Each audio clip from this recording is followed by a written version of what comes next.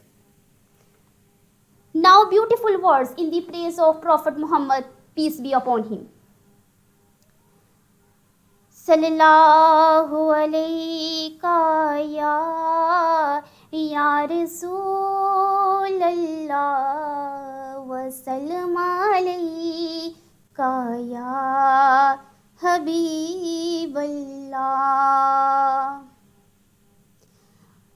ना कहीं से दूर है मंज़िलें, ना कहीं से दूर है मंज़िलें, ना कोई करीब की बात है, जिसे चाहा दर पे बुला लिया, जिसे चाहा अपना बना लिया। ये बड़े करम के हैं फैसले, ये बड़े नसीब की बात है। बलगल लोला बेकमाल ही, कशफ दुजा भी जमाल ही, हसना जमी यो खिसाल ही। सल्लू अलैहि व आलिहि, सल्लू अलैहि व आलिहि। मैं बहक सकूं ये मजाल क्या, मैं बहक सकूं ये मजाल क्या, मेरा रहे नुमा कोई और है, वो रऊफ है, वो रहीम है, वो हबीब रब्बे करीम है। उन्हें फिक्र है मेरी आपकी, उन्हें चाहता कोई और है। बालगल लोला बेकमाल ही, कशफ दुजा भी जमाल ही, हसनत जमी यो खिसाल ही। सल्लू अलैहि व आलिहि, सल्लू अलैहि व आलिहि। सुभान अल्लाह। The title of this webinar, Obesity and Hormonal Disorders, and the ways to cure PCOS and obesity through lifestyle management. Firstly, what is obesity? Obesity is a complex disease involving an excessive amount of a body fat. Obesity is not just a cosmetic concern, it's a medical problem that increases the risk of other diseases and health problems. जो obesity, जिसे हम मोटापा कहते हैं, आजकल बहुत ही common हो गया है। और ये मोटापा सिर्फ मोटापा ही नहीं बल्कि बहुत सी और डिजीज़ की भी कॉज बन रहा है, जैसे हार्ट डिजीज़ है, डायबिटीज़ है, high blood pressure and certain cancers. तो आज मैम आमना सुहेल हमें ओबेसिटी के बारे में बताएंगी कि ओबेसिटी और हार्मोनल डिसऑर्डर्स, इनका आपस में रिलेशनशिप क्या है और हम ओबेसिटी को किस तरह मैनेज कर सकते हैं, क्योर कर सकते हैं, या इसकी ट्रीटमेंट क्या है। और इधर मैं आपको ये बता दूं कि जो ओबेसिटी है, कुछ तो जेनेटिक होती हैं कि फैमिलीज़ में ये रन कर रही हैं कि मोटापा होता है, लेकिन कुछ हमारी अपनी ही लापरवाही होती है। यानी असल में ये कॉम्प्लेक्स डिजीज़ है जिसमें excessive amount of body fat होता है। और इधर मैं आपको बताती चलूँ कि जो ओबेसिटी है ये ना सिर्फ हमारे जो हार्ट डिजीज़ हैं उसकी काज बनती है या हाई ब्लड प्रेशर की काज बनती है, बल्कि ये डायबिटीज़ 2 मेलाइटस, टाइप 2 डायबिटीज़ जो है, टाइप 2 डायबिटीज़, उसकी भी ये कॉज बनती है। उसमें इस तरह होता है कि जब हमें मोटापा होता है, फैट बहुत ज़्यादा हो जाता है, तो इंसुलिन जो होता है वो रेजिस्ट करता है, रेजिस्टेंस काज हो जाती है, जिस वजह से टाइप 2 डायबिटीज़ जो होता है वो मोटापे की वजह से हमारे अंदर डेवलप हो जाता है। बहुत सी कॉजेज़ हैं ओबेसिटी की, जैसे फूड एंड एक्टिविटी है। People gain weight when they eat more calories than they burn through activity, कि हम खाते ज़्यादा हैं लेकिन वो बर्न नहीं हो पाता। हम वर्कआउट कम करते हैं, खाते ज़्यादा हैं, इस वजह से भी जो है ओबेसिटी काज हो जाती है।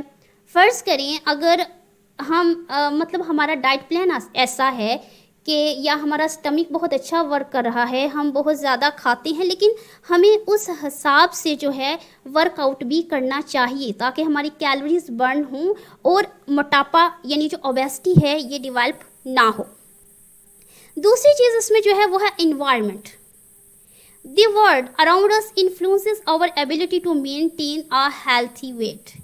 इन्वायरमेंट का मतलब ये है कि अगर आप बहुत ज़्यादा स्मार्ट होते हैं, काफ़ी लोग कहते हैं भाई कुछ खाया पिया करो, तुम तो बहुत कमज़ोर लग रहे हो, हम उनकी बातों को फॉलो करते हैं तो जो ओबेसिटी है वो डेवलप हो जाती है। हम ये नहीं सोचते कि हम लोगों की बातों या जो इन्वायरमेंट है उसको फॉलो करते हुए हम ज़्यादा खाएंगे पिएंगे, लेकिन उसके साथ साथ जब हमें मोटापा होगा तो हम कितनी ज़्यादा बीमारियों में सफ़र करेंगे, जिसमें मैंने आपको पहले भी बताया डायबिटीज़ है, हाई ब्लड प्रेशर है, या इसके अलावा जो है हार्ट प्रॉब्लम्स हैं। उसके बाद जेनेटिक्स, ये भी मैंने आपको पहले बताया, और हेल्थ कंडीशंस एंड मेडिकेशंस। बहुत सी मेडिसिन्स ऐसी होती हैं जो ओबेसिटी काज कर देती हैं, ओबेसिटी की वजह बनती हैं।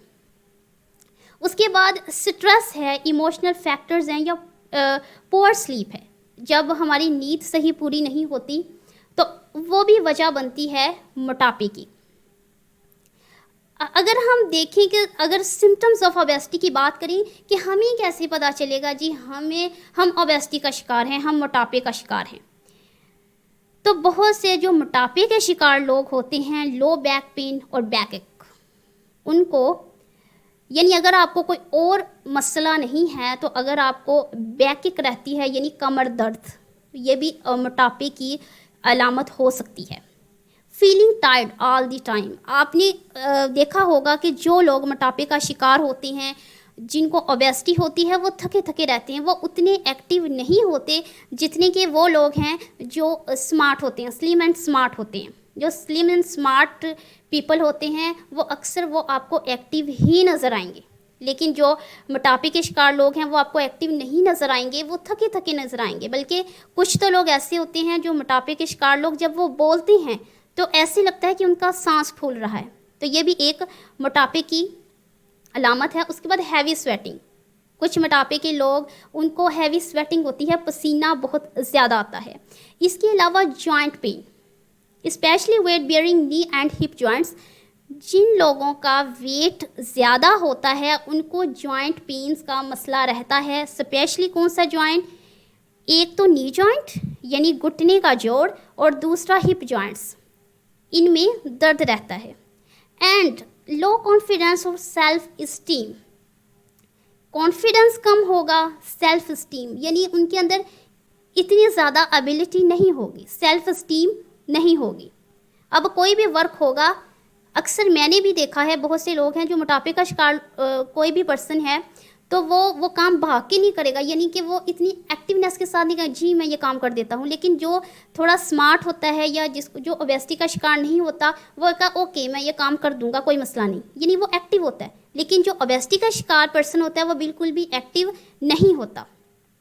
शॉर्टनेस ऑफ ब्रीदिंग, ये मैंने पहले भी आपको बताया कि जो मोटापे का शिकार पर्सन होगा उसकी ये एक जो सिम्टम में आएगा कि वो जब भी बात करेगा उसका सांस फूलेगा।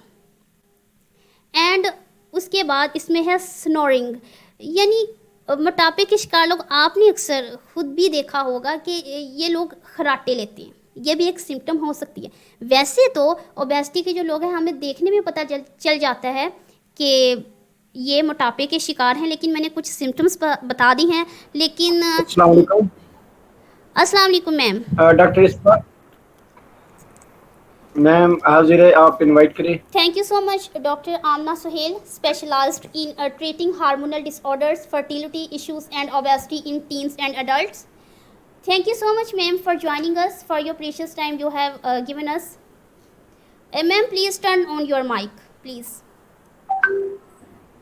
I hope, ma'am, your each and every word about this important topic will be informative, precious, and beneficial for all participants. And the title of this webinar, obes- welcome, ma'am, again. The title of this webinar, Obesity and Hormonal Disorders and the Ways to Cure PCOS and Obesity Through Lifestyle Management. Please, ma'am, start and share your knowledge about this informative topic. Please, ma'am, start and continue. Thank you. It's an honor to be here. Assalamu alaikum to all of you. I hope आप सबको मेरी clearly आवाज आ रही होगी.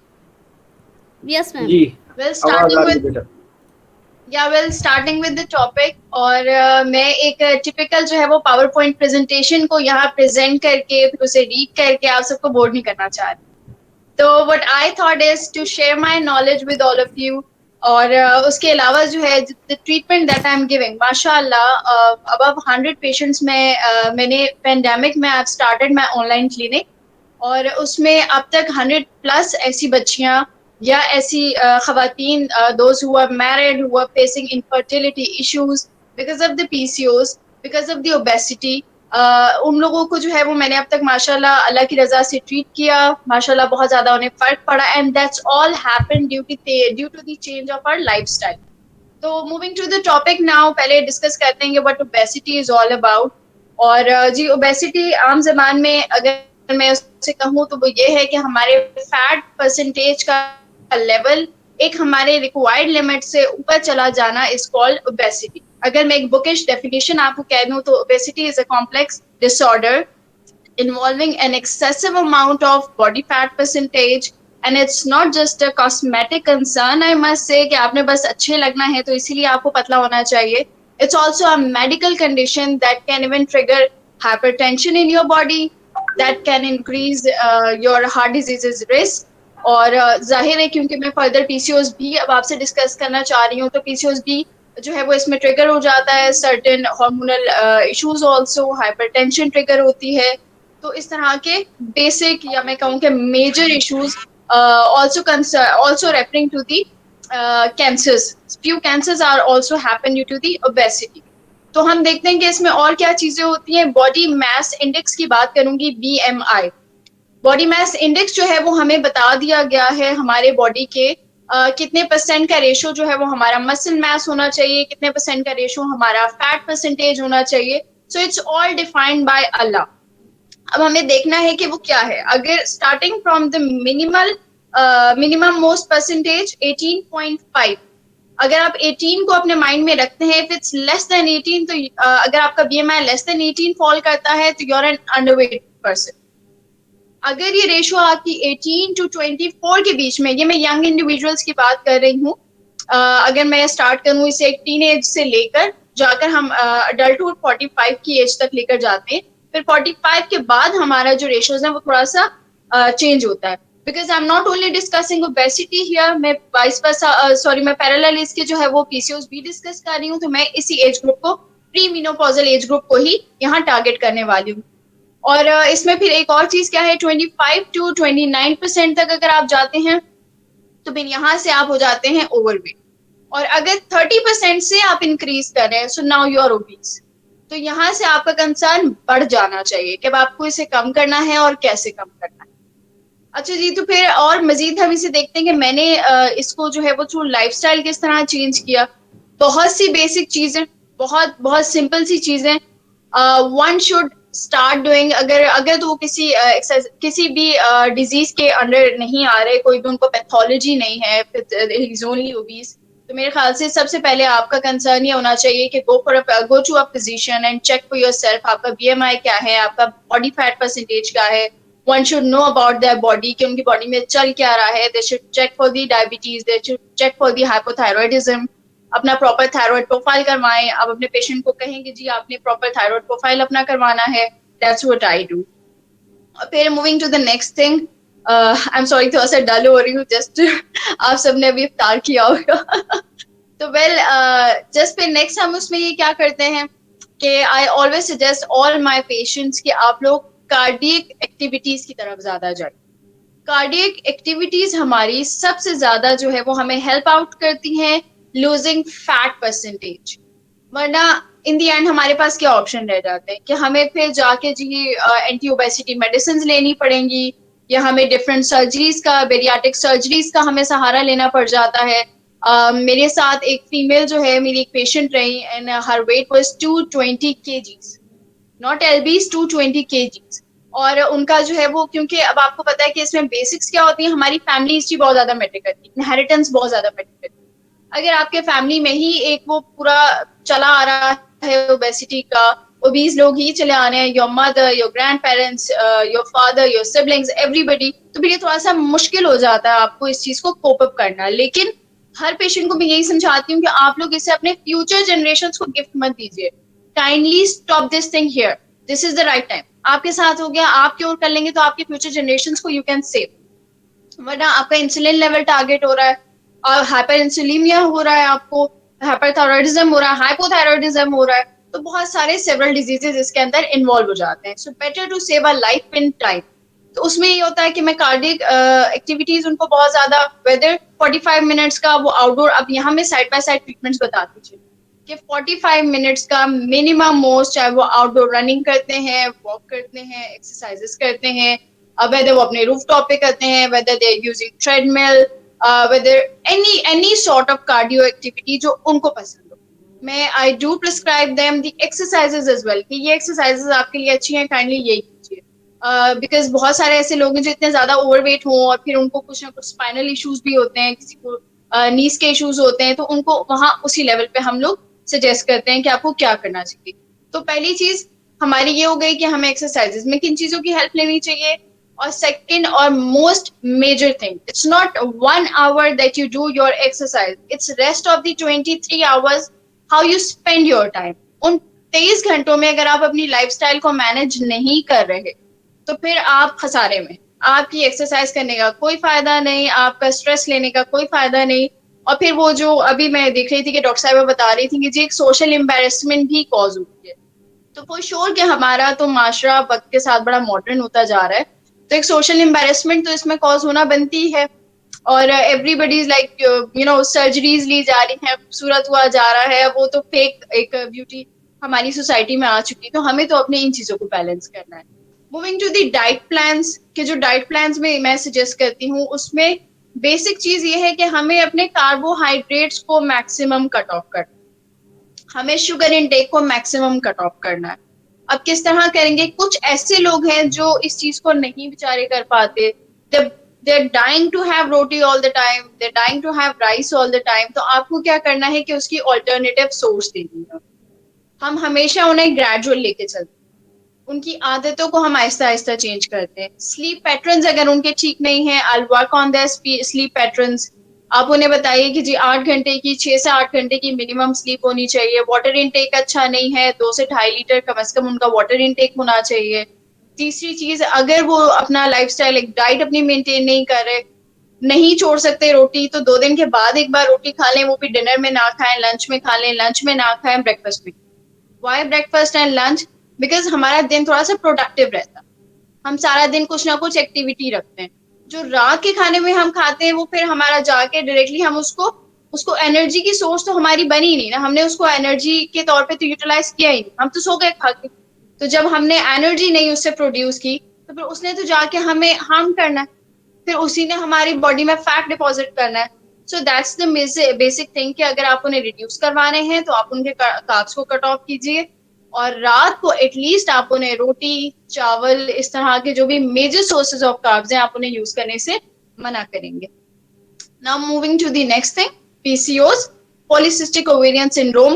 क्यों मैंने ये topic choose किया, ओबेसिटी एंड पीसीओएस एक साथ? मैं ये बता दूं कि जो ओबेसिटी रेशो है वो अब दुनिया में बहुत बढ़ता जा रहा है। पहले इट यूज्ड टू बी 5 से 10%, अब ये तकरीबन 30% तक हमारी पॉपुलेशन में आ चुका है, ओवरऑल अराउंड द ग्लोब में बात कर रही हूँ। और हमारे लोगों में अभी मैं कहूंगी कि सेफ साइड है कि इट्स ओनली 15 to 20%। और 15 to 20% में भी जो मेजर हमारी परसेंटेज आती है वो हमारे टीनेजर्स की आती है। Why teenagers? Because of the junk food. अब मैं वो एक चीज थोड़ा लाइटर मोड पे कह दूं कि हम जंक फूड इसे इसलिए कहते हैं कि जंक का मतलब होता है ट्रैश, कचरा। तो अब जब एक फूड को हम कहते ही कचरा है, जंक इन मॉडर्न लैंग्वेज, तो फिर जब आप उसे अपनी बॉडी में डालेंगे तो वो आपको फायदा तो नहीं देगा, वो तो खुश और आपको नुकसान देने वाला है। तो फिर पीसीओस और ओबेसिटी का जो एक कनेक्शन है वो ये है, बिकॉज जो एक्चुअल कॉज है पीसीओस की वो डिफाइंड नहीं है अब तक। तो हम पीसीओस और ओबेसिटी को वाइस वर्सा कहते हैं। We can't still define that whether the PCOS are due to the weight gain or weight gain is due to the PCOS. Moving to the definition of the PCOS, polycystic ovarian syndrome is the most common endocrine abnormality in reproductive aged women, affecting approximately 5 to 10% of our total population. ये मैं Pakistani population की बात कर रही हूँ।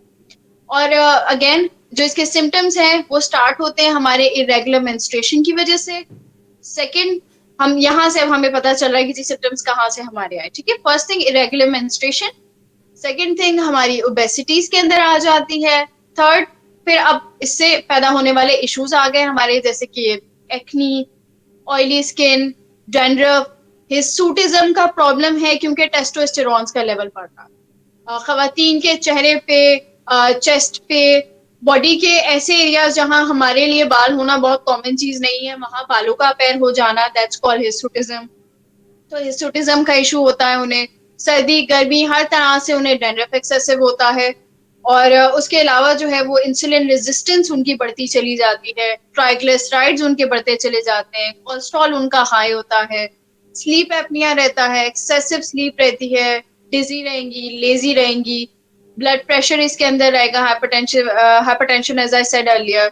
उसके अलावा mood swings बहुत ज्यादा रहते हैं, मूड इरिटेबल रहता है। अगर ये सिस्टिक है तो देखिए अब यहाँ पे दो तरह से हम डिफाइन करते हैं। If it has a watery cyst, आम जबान में हम पीसीओएस के लिए पेशेंट्स की लैंग्वेज में हम ये कहते हैं कि जी आपको एक वाटरी सिस्ट है जो बस्ट हो जाएगी। और वो किस तरह हो जाएगी, वो नेचुरल सोर्स उसकी क्या है, without taking any pharmaceutical treatments.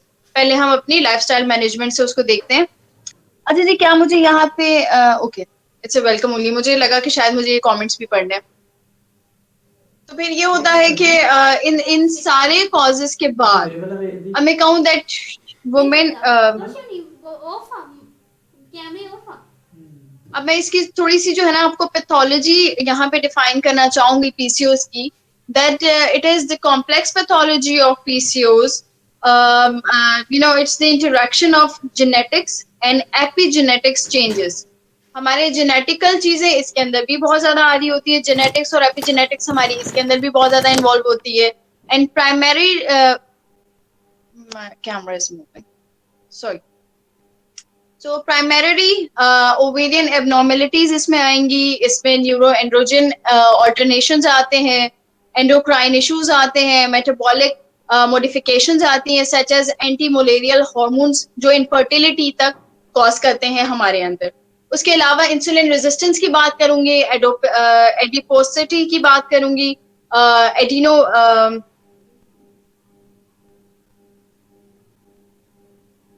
There is a disturbance I guess sir, आप मुझे सुन सकते हैं सर? आप मुझे सुन सकते हैं? Yes, जी yes. जी बेटा, कोई डिस्टर्बेंस नहीं है। मेरी स्क्रीन ब्लर हो गई है सारी। नहीं, आपकी आवाज भी आ रही है और पिक्चर भी आ रही है, आप बोलती रहे। ठीक है। अच्छा, last but not the least, adipose levels जो है हमारे वो इंक्रीज होते हैं। हार्मोन्स इसमें हम देखेंगे कि कौन से इन्वॉल्व हैं। तो हार्मोन्स इसमें एंड्रोजन इन्वॉल्व है, जैसे कि टेस्टोस्टेरोन की मैंने अर्लियर बात की थी।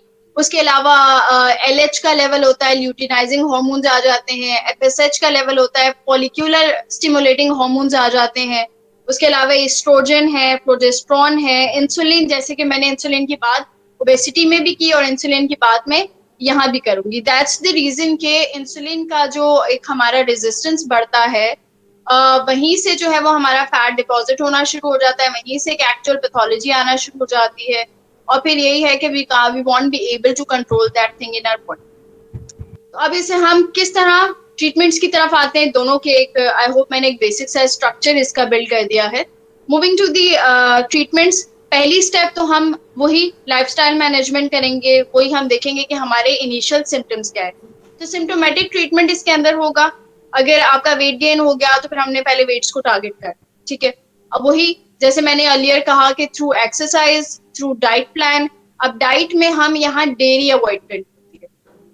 मेन चीज जो मैं पीसीओ पेशेंट्स को कहती हूँ that's dairy, they should avoid the dairy products taking, वो इसे ट्रिगर करती है। उसके अलावा जो है वो हमारा व्हीट इनटेक, कार्ब्स इनटेक, वो फिर से उसका जो है वो इंसुलिन लेवल को जाके ट्रिगर करती है। तो डाइट में हमारी ये बेसिक 2 से 3 चीजें हैं जिन्हें पीसीओएस पेशेंट को थोड़ा सा कंट्रोल करना होता है। उसके अलावा जो है अगर मैं कहूँ कि फिजिकल एक्टिविटीज हो गई, अगर फार्मास्यूटिकल ट्रीटमेंट्स की तरफ आए तो उसमें जो हम मैं ग्रुप्स जो है वो सजेस्ट करती हूँ, उसमें आ जाता है एंटी ओबेसिटी मेडिसिन, मेटफॉर्मिन आ गई। और उसके अलावा जो है फिर अगर कुछ भी उसके अंदर इफेक्ट नहीं करा, एंटी ओबेसिटी में मैं कहूंगी कि ऑलिस्टैट्स वगैरह का एक ग्रुप होता है, we prescribe orlistat to the patient अगर उनके ऊपर लाइफस्टाइल मैनेजमेंट वर्क नहीं कर रही। उसके अलावा जो है इंसुलिन कंट्रोल के लिए हम दे देते हैं मेटफॉर्मिन वगैरह उनको। और बाकी उसके अलावा जो है बस these are the basic medicating issues. और अगर if nothing is working on them and if the patient is not willing कि उसको ट्रीटमेंट मिले, वो अपनी लाइफस्टाइल के साथ चेंज करे, तो फिर मैं कहूंगी कि जो फाइनल हमारे पास बैरियर रह जाता है वो बेरियारिक सर्जरीज रह जाती हैं, कि भाई लास्ट चीज उनके पास यही है। तो हम अगर चाहें तो थ्रू लाइफस्टाइल हम इन सारी चीजों को मैनेज कर सकते हैं। आजकल रमजान है, मैंने लास्टली एक वीडियो अपनी रिलीज की थी ऑन रमजान डाइट प्लान्स और रमजान लाइफस्टाइल। तो हमारा ये होता है कि आई बिलीव कि जो हमारी भूख है it's not here in our stomach, it's in our eyes. So we have to choose what to have for our body. हमें अपने पेशेंट को सबसे पहले काउंसिल करना है कि लाइफस्टाइल को चेंज करना उसके लिए कैसे बेनिफिशियल हो सकता है, and we are self has to be a role model for them.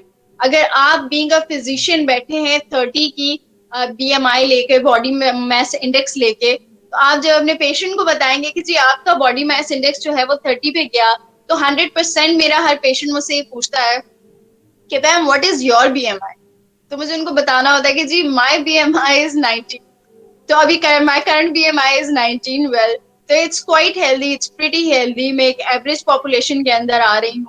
और या उसके अलावा जब हम उन्हें फैट परसेंटेज कहते हैं कि जी आपकी फैट परसेंटेज बिलो 10 होनी चाहिए, और उनकी जा रही होती है 30, 40, 50 तक भी जा रही होती है, तो फिर they do ask you first कि अच्छा मैम आप बताइए या सर आप बताइए कि आपका जो है वो डॉक्टर साहब कितना फैट परसेंटेज है और आपकी अपनी लाइफस्टाइल।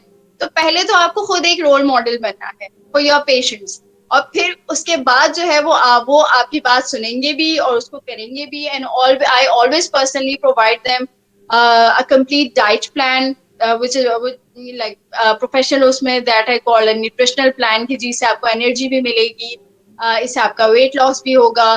फिर उनके लाइफस्टाइल मैनेजमेंट में उनके सर्टेन एक्सरसाइजेस, कार्डियक एक्टिविटीज उनकी कितनी होनी चाहिए, सो दैट अगर हाइपरटेंशन है तो रिजॉल्व हो। टाइप 2 डायबिटीज के पेशेंट्स के लिए ये बहुत अच्छा होता है कि अगर वो अर्ली मॉर्निंग उठ रहे हैं और वो 40 मिनट्स की वॉक कर रहे हैं, रनिंग कर रहे हैं, जॉगिंग कर रहे हैं, स्किपिंग कर रहे हैं, ट्रेडमिल कर रहे हैं, एनी सॉर्ट ऑफ एक्सरसाइज जो उनको पसंद है, वो अगर उसको कर रहे हैं तो उनका इंसुलिन लेवल हमेशा बैलेंस रहता है। तो these are the basic things I must say कि बीइंग अ फिजिशियन आप इनको इन चीजों की पैथोलॉजी वगैरह तो बहुत हद तक समझते होंगे, लेकिन ट्रीटमेंट्स पे जो है वो हम लोग हमेशा शॉर्टकट्स की तरफ जाते हैं कि ये पी लीजिए, ये खा लीजिए, ये पी लीजिए और ये ठीक हो जाएगा। लेकिन लास्ट में मैं सिर्फ ये कहूंगी कि lifestyle management is the key. अगर हम उस चीज की तरफ जाते हैं तो we cure maximum diseases from our body. Thank you very much, it was a nice session with all of you. और मैं चाहूंगी कि आप में से कोई भी अगर मुझसे कोई क्लिनिकल लेवल पे क्वेश्चन करना चाहे तो I am there to answer. Thank you very much. Over to you sir.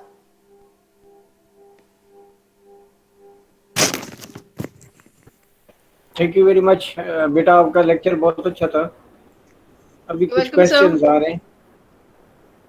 Ji please. ये please give some explanation about keto diet role in obesity.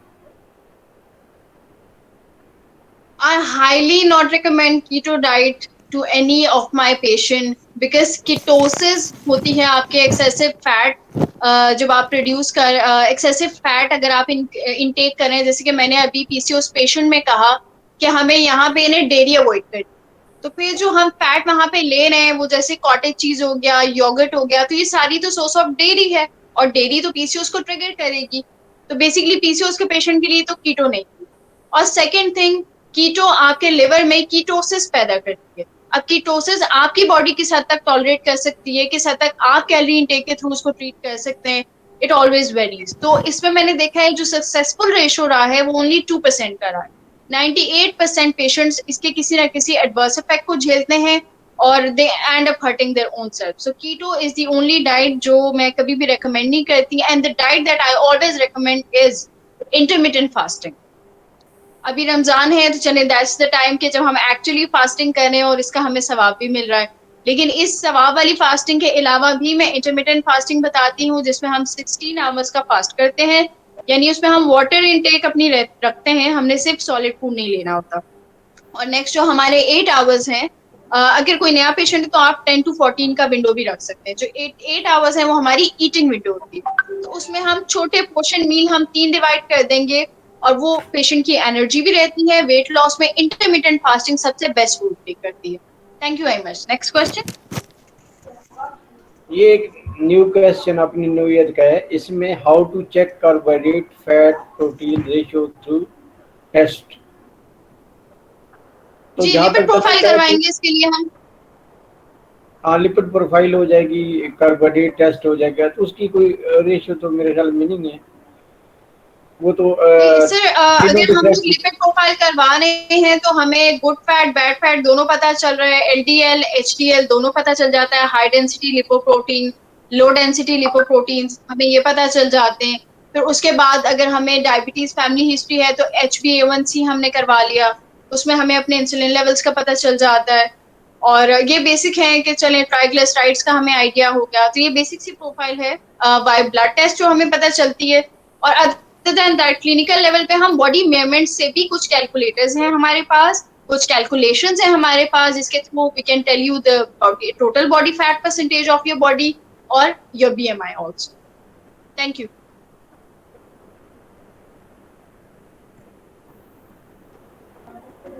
Yes please next.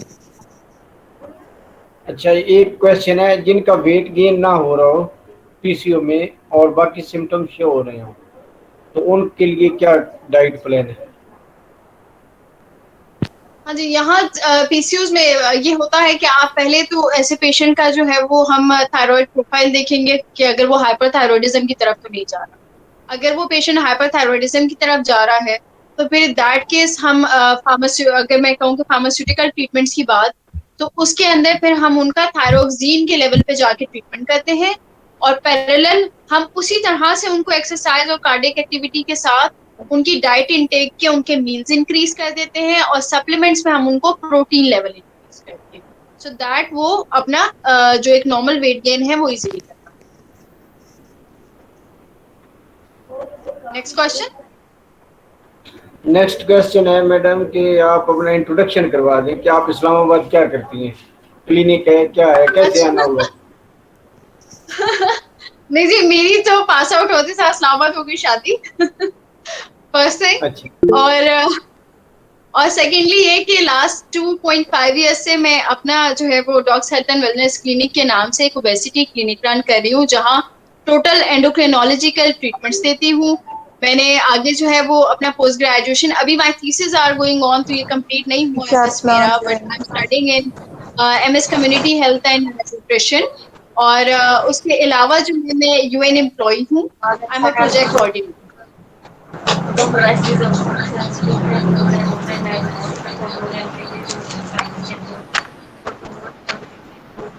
Any question? जी please, any other question?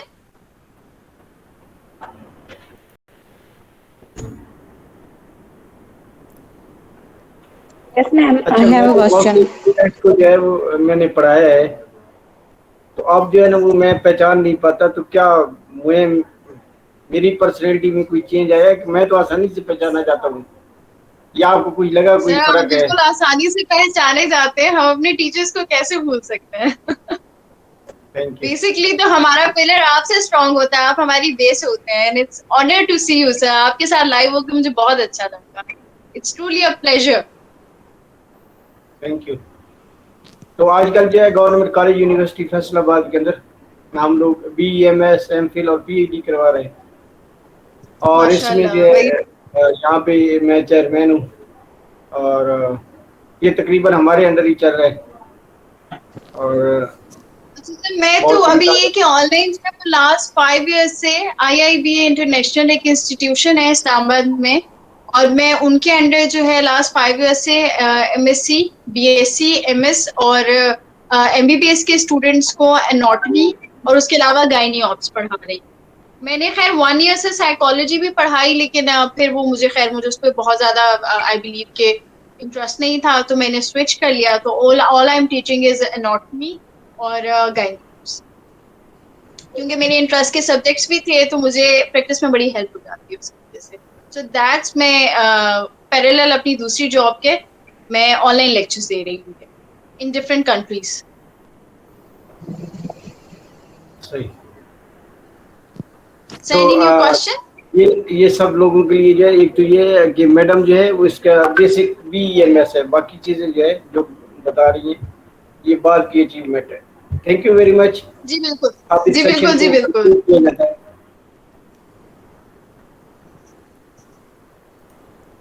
Sorry sir, मैं सुनी थी कि आप participants किसी और का question? Okay, thank you so much, Dr. Amna Suhail, for joining us, for your precious time you have given us. Mashallah, great job. You have explained this topic very well, mashallah. Your each and every word was very precious, beneficial, and very informative for our participants. Thank you so much. And thanks to Dr. Muhammad Akram for organizing this informative webinar. And thank you so much all participants for joining us. Allah Hafiz. Allah Hafiz. Allah Thank you हाफिज़। very much everybody. Allah Hafiz. Jazakallah.